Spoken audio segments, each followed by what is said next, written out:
Welcome back, everyone. Fighting fires, saving lives, and working in extreme conditions. These are just some of the duties firefighters perform on a daily basis. But before one can officially become a firefighter, they must go through a pretty strict training process, including a written exam and a physical exam.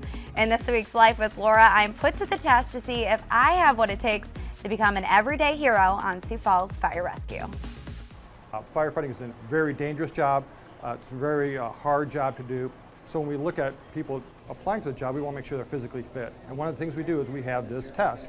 The Individual Physical Ability Test, or IPAT, is just one step in the process towards becoming a certified firefighter. It's a hard test, but we're looking for the best of the best. The IPAT is made up of 7 different events to simulate the challenges firefighters face every day on the job, from the amount of gear they wear to the rescues they perform. So on the fire ground, we want to make sure that people can essentially go upstairs carrying their gear.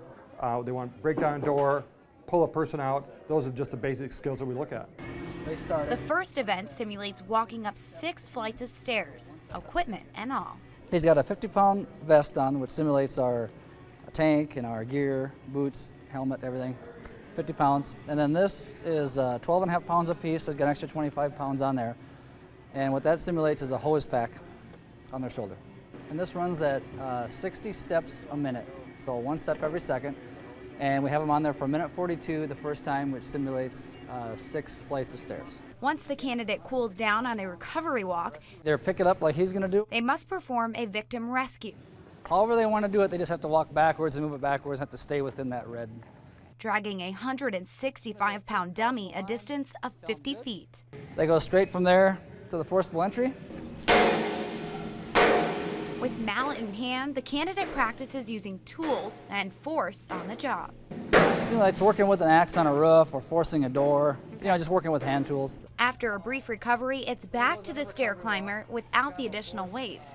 But don't be fooled, it's still tougher than it looks. This is where a lot of people fail. They can get through everything, they can get through it the first time, and a lot of times when people fail, it's they can't make it this minute 42 on this. It's the only part where they can run. But if they do make it past this point, the candidate moves on to the last and final test, the hose drag. When they come down, they have to kneel, they hand over hand it until they get the hose halfway.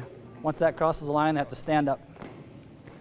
Once they stand up on their own power, that's the end of the time. That has to be all done within 6 minutes and 40 seconds. And I couldn't leave without seeing if I too could pass the test. All right, the first thing that goes on is the vest, which is 50 pounds to simulate all the equipment you have on. But it doesn't stop here at just the vest. We get even more weight put on.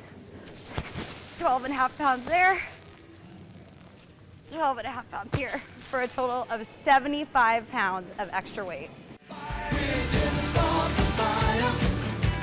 I already burned 33 calories? How many stairs have I climbed? Not many. And now, it's time for a victim rescue.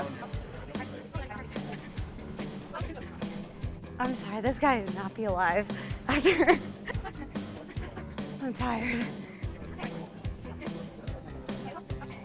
Now time for the forcible entry test. Did it move?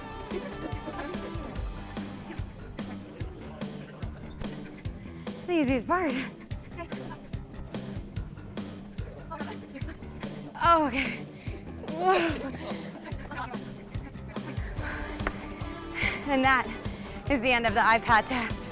Did I pass? I think that's my answer. Thank you. Yes. Yeah, I think I got the thumbs down for that one. If the candidates do pass the IPAT, which has a 20% failure rate, they move on to a psychological test and then a medical exam. Fire Chief Jim Sedaris says about 440 men and women applied this year, but only about 5% will actually become a part of Sioux Falls Fire Rescue. For more information on applying, just log on to KDLT.com, where we've set up a link for you.